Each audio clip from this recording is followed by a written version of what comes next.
Ça fait 10 ans que je suis mariée et je n'ai pas d'enfant. Je suis une femme au foyer. Récemment, j'ai eu une urgence médicale en m'occupant de ma belle-mère à la maison. Le stress m'a finalement rattrapée, et j'ai fini à l'hôpital. Cette histoire est sur le moment où j'ai décidé d'évoquer le divorce après mon mari Henri et ma belle-mère ont dit des choses vraiment horribles. Henri et moi nous sommes rencontrés au travail. J'étais assistante administrative et il était dans la vente. La société pour laquelle nous travaillions était dirigée par mon père, mais je n'en avais parlé qu'à quelques personnes. D'une manière ou d'une autre, Henri a découvert. Il est venu vers moi et a dit, « Tu es la fille du patron, n'est-ce pas ?» J'étais méfiante au début, étant donné la façon dont nous nous sommes rencontrés, mais la nature extravertie et attentionnée d'Henri m'a vite convaincue. C'était un grand communicateur qui savait vraiment écouter. Après avoir commencé à sortir ensemble, il était tout aussi charmant qu'avant, agréable à regarder aussi. Une fois que les gens ont su que nous étions ensemble, ils ne pouvaient s'empêcher de dire « Tu as tellement de chance ». Il était donc difficile de se sentir mal à ce sujet. Mais tout le monde n'était pas ravi. J'ai reçu des avertissements volés comme « Faites attention, c'est un séducteur ». Être avec un gars populaire avait ses inconvénients, et je me suis vite retrouvée de plus en plus isolée parmi mes collègues féminines. Avec le recul, j'aimerais pouvoir secouer un peu de bon sens dans mon moi passé. J'étais aveuglée par l'amour et je ne pouvais pas voir sa vraie nature. Notre relation se passait bien, et même si je recevais des regards froids de la part de mes collègues féminines, la plupart des collègues masculins étaient toujours amicaux. Ils disaient souvent, « Alors, quand est-ce que toi et Henri vous mariez ?» Pour être honnête, je n'avais jamais fréquenté quelqu'un qui m'aimait pour moi, plutôt que pour la position de mon père.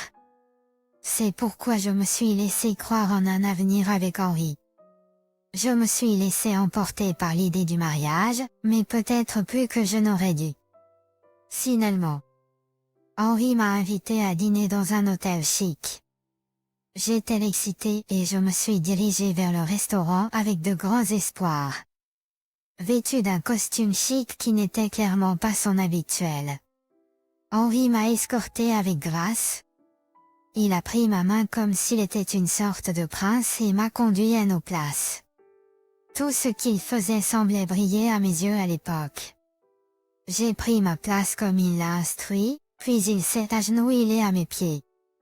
Voulez-vous passer le reste de votre vie avec moi? Il a dit, me présentant une rose rouge et une petite boîte contenant une bague. J'ai hésité un moment mais j'ai accepté sa proposition car je l'aimais. Il était ravi, sautillant comme un enfant. Je l'ai regardé et je n'ai pas pu m'empêcher d'imaginer notre future vie de couple heureuse. Je n'aurais jamais pensé que ce jour arriverait. Nous nous sommes fiancés, mais il n'a montré aucun intérêt à rencontrer mes parents ou les siens. Enfin inquiète. Je lui ai dit, il est grand temps que tu me présentes à tes parents. Il est grand temps que tu me présentes à tes parents. T'as-tu aussi rencontré les miens? Mais sa réponse a été. Je viens d'une famille sans père, seule ma mère est là. De plus, demander à ton patron de te laisser épouser sa fille n'est pas quelque chose que tu fais sans être pleinement préparé. Je l'ai pressé, disant que le mariage ne concerne pas seulement nous deux, et pendant qu'il tarde. J'ai reçu d'autres demandes en mariage. Choqué d'entendre que j'avais d'autres prétendants, il a rapidement changé de discours. La semaine suivante, il a trouvé du temps pour une réunion familiale chez moi. Je suis nerveux, a-t-il dit. Mais le fait qu'il ait pris une décision ferme était, et reste toujours, quelque chose que je trouve admirable. Mon père, qui avait entendu de bonnes choses à son sujet au travail, l'a tout de suite apprécié. Il a répondu avec un sourire à la phrase classique. Je promets d'aimer et de chérir votre fille pour toujours. Ma mère a juste regardé et souri. Ma mère a toujours été une femme de peu de mots, et il semblait que cela n'avait pas changé, même pour quelque chose d'aussi spécial que le mariage de ma fille. J'avais espéré qu'elle montrerait plus d'enthousiasme et suis partie de la maison de mon enfance me sentant un peu déçue. Cependant, au moment de partir, ma mère a dit quelque chose qui a attiré mon attention. Fais toujours attention à cet homme. Si quelque chose arrive, tu me le dis immédiatement, d'accord? D'accord. Même si ma mère insistait, me faisant accepter sous le poids de son intensité, tout semblait parfaitement calme autre. Malgré son avertissement d'être prudent. Je n'ai pas vraiment pris ses paroles à cœur à ce moment-là. Puis est venue la réunion de famille chez lui. Quand il a dit à sa mère: Elle va être ma femme, alors maman, sois gentille, s'il te plaît. Une femme plus âgée, avec une apparence quelque peu négligée, presque sorcière, est lentement sortie de la cuisine. A-t-elle dit et s'est assise dans le fauteuil du salon. Puis elle m'a regardé et a dit: Tu vas épouser mon adorable fils? Eh bien, je ne t'aime pas. À partir de ce moment-là, elle n'a plus dit un mot. Terrifiée par la pure malveillance que je n'avais jamais connue auparavant. J'ai réussi à dire à Henri: Je suis désolé, mais je ne veux plus être près d'elle. Henri a ri. Ne t'inquiète pas. Ma mère n'est pas vraiment comme ça, a-t-il dit, en écartant mes préoccupations. Un mois après la pire réunion de famille de tous les temps, nous avons eu un merveilleux mariage et nous nous sommes officiellement mariés. Maintenant, nous sommes heureusement mariés. Cependant, ma belle-mère n'a pas assisté au mariage, comme elle l'avait laissé entendre. Nous avons même envoyé un cadeau, mais il a été renvoyé. Bien que je devenais de plus en plus malheureuse avec elle. Henri la voyait toujours comme une merveilleuse mère. Donc, nous avons fait semblant que tout allait bien. Quelques mois plus tard, nous vivions dans notre nouvelle maison.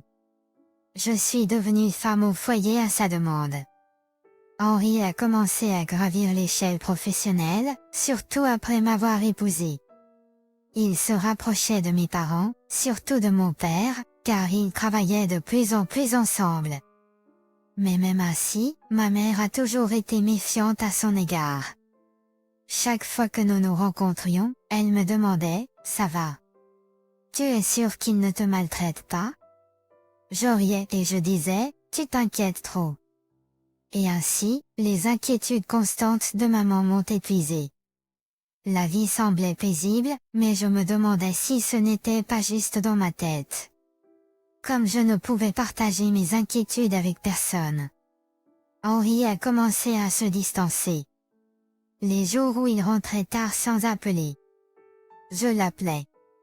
Et à chaque fois, un Henri ivre, entouré de femmes, répondait: Oh! Camille, détends-toi, veux-tu? Alors que la femme à l'autre bout semblait être une travailleuse de nuit, et bien que je comprenais qu'il s'agissait d'une relation professionnelle. Je ne pouvais chasser ce sentiment d'inquiétude. Je m'attends à ce que tu rentres directement à la maison après le travail. J'ai dit à Henri, raccrochant avant qu'il ne puisse répondre. Pourquoi ai-je dit ça? Peut-être que je ne voulais pas qu'il passe du temps avec une femme potentiellement plus attirante que moi. À partir de ce jour-là, Henri a commencé à me prévenir s'il devait être en retard, qu'il sorte prendre un verre ou qu'il travaille tard. Mais je ne pouvais oublier cet appel. J'ai demandé à mon père d'engager un détective privé. Ce que nous avons trouvé était une montagne de preuves d'infidélité, de la part de femmes dans la quarantaine jusqu'aux étudiantes. Henri avait rencontré toutes ces femmes les soirs où il rentrait tard à la maison, et avec certaines, il avait même eu des relations intimes. J'étais si proche de le confronter et de demander le divorce à ce moment-là, mais je n'avais ni travail ni économie. Bien que cela me fit mal. J'ai retardé le dépôt du divorce. Chaque fois qu'Henri me prévenait qu'il serait en retard, je demandais à l'enquêteur de rassembler plus de preuves. Plus j'avais de preuves, mieux c'était pour mon dossier de divorce, donc j'ai appris sur Internet. Mais ces choses ne faisaient que me faire du mal. Je n'y jetais qu'un coup d'œil, évitant un examen approfondi.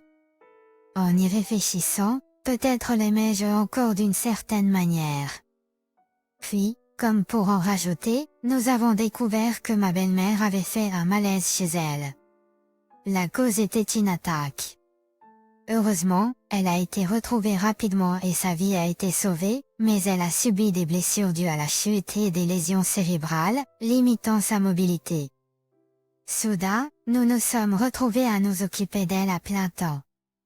Henri est fils unique et a dit qu'il n'avait pas d'autre famille sur qui compter, donc il nous est revenu de l'accueillir et de veiller sur elle.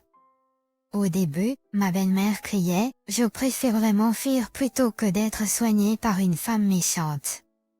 Mais quand j'ai commencé à lui apporter mon aide comme une aidante professionnelle, elle semblait prendre plaisir à me donner des ordres. Son ton est passé de « Tu n'as pas à prendre soin de moi » à « Pourquoi ne t'occupes-tu pas mieux de moi ?» Il les a juste déplacés vers des appels téléphoniques et des messages. Juste devant moi. Quoi? Maintenant? Oh ouais, c'est facile pour moi. La femme de ménage s'occupe de maman, disait-il en riant bruyamment. De son téléphone. Je pouvais entendre le rire d'une autre femme.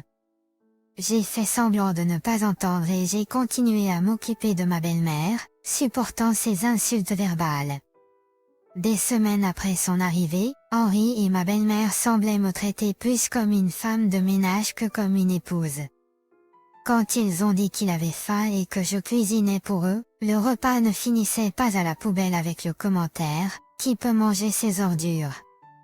S'ils se plaignaient que la chambre était sale et que je nettoyais, ils ramassaient de la poussière du rebord de la fenêtre en disant « Regarde toute la poussière que tu as laissée.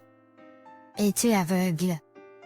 Peu à peu, je me suis retrouvée incapable de penser clairement. La prochaine chose que je savais. J'étais allongée dans un lit d'hôpital. En me réveillant dans une chambre d'hôpital.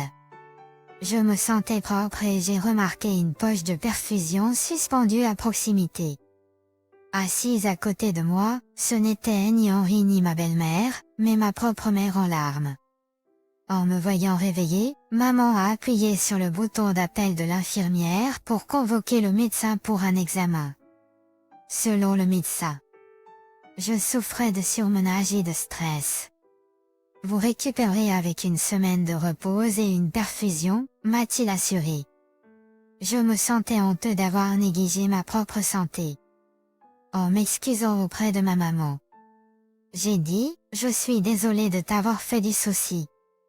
Elle a répondu, c'est le travail d'un parent de s'inquiéter. Ne t'en fais même pas, a-t-elle dit en me serrant doucement dans ses bras. L'émotion m'a submergée, et j'ai éclaté en sanglots. J'avais été mariée pendant près d'une décennie, et les seules années où j'avais été heureux étaient les 2 ou 3 premières. Depuis lors, c'était l'enfer, et j'avais été tellement submergée que je ne pouvais même pas me confier à ma mère toujours soutenante. Mes larmes ne s'arrêtaient pas. J'ai pleuré comme un enfant et me suis endormie, enlacée dans les bras chaleureux de maman. Quand je me suis réveillée à nouveau, même papa était venu me rendre visite, et il a éclaté en larmes à ma vue. Voir papa pleurer m'a fait réaliser depuis combien de temps je n'avais pas vraiment souri. Enfin, j'ai tout avoué. Les aventures constantes d'Henri, l'attitude méprisante de ma belle-mère et leur abus émotionnel conjoint envers moi. Tous les deux ont écouté en silence jusqu'à ce que j'ai fini. Papa a pleuré à nouveau, tandis que maman semblait presque en colère et est restée silencieuse. Juste à ce moment-là, Henri et ma belle-mère ont fait irruption dans la pièce. Quelle est cette idée de t'effondrer et de te retrouver à l'hôpital? Qui va s'occuper de moi? Reprends-toi. Je t'ai laissé rester à la maison en tant que femme au foyer, alors le moins que tu puisses faire est de bien t'occuper de maman. Pathétique. S'écria Henri. Dans la pièce se trouvaient mes parents. Ce n'est qu'après l'avoir parlé qu'Henri réalisa que mes parents étaient là, devenant pâles comme à l'âge. Qui sont ces vieux? Demanda ma belle-mère, ignorant qu'il s'agissait de mes parents. Entendant cela, Henri couvrit rapidement la bouche de sa belle-mère et commença désespérément à plaider sa cause auprès de papa. Patron. Que faites-vous ici? Si ma fille s'effondre, il est naturel que je sois ici. Je suis d'abord son père, ensuite son patron. Répliqua papa. Oui, bien sûr. I know. Henri, que se passe-t-il ici? Je ne peux pas ignorer les insultes que vous venez de lancer à ma fille. Poursuivit papa. Bonjour, eh bien, Henri bafouilla. Paille. Insista papa. je suis désolé. Tu sais. Je ne t'ai jamais fait confiance depuis le début. Je sentais la recherche de l'argent partout en toi. Mais ce n'est pas vrai. Pourtant, tu étais le choix de ma fille, alors j'ai fait semblant de ne pas le voir. Et c'est ainsi que tu nous remercies? Je suis tellement désolé. Impossible de répondre à ma maman furieuse. Le voyant comme ça. Je pensais, donc c'est ce qu'ils veulent dire quand ils disent que l'amour peut se refroidir en un instant, et j'ai donné à Henri accès à mon compte bancaire. Tiens, voilà 30 000 $. Quoi? C'est l'argent que j'ai économisé au cours des 10 dernières années, en économisant sur les dépenses de subsistance que vous m'avez données, pour notre futur enfant. Prends-le, et divorçons. Divorcé? Tu plaisantes? Penses-tu que je plaisanterais à ce sujet, ici, avec nos deux familles présentes? Prends cela comme un règlement et ne te mêle plus de ma vie. Quand je dis ça, Henri s'est effondré par terre, immobilisé. Sa mère était la seule à ne pas comprendre. Tu as eu l'argent, n'est-ce pas? N'est-ce pas bien? Pourquoi es-tu assis? Si tu as l'argent, alors nous n'avons pas besoin d'être ici, a-t-elle dit, mais cela semblait tomber dans l'oreille d'un sourd. Plus tard, notre divorce a été finalisé, et je suis retournée au travail. Au travail, le mot s'était répandu sur la pathétique tournure qu'avait prise Henri. Même les collègues féminines qui étaient envieuses de moi auparavant ressentaient maintenant de la sympathie. Juste avant mon retour au travail, Henri a été renvoyé à cause de l'influence de papa. Dans le cadre du divorce, au lieu de recevoir une pension alimentaire, lui et sa mère ont été forcés de déménager loin. Ma mère, qui était la plus contrariée par toute cette affaire, est toujours furieuse, disant « Vous et papa êtes trop doux. Je prévois de l'emmener bientôt dîner pour nous détendre tous les deux.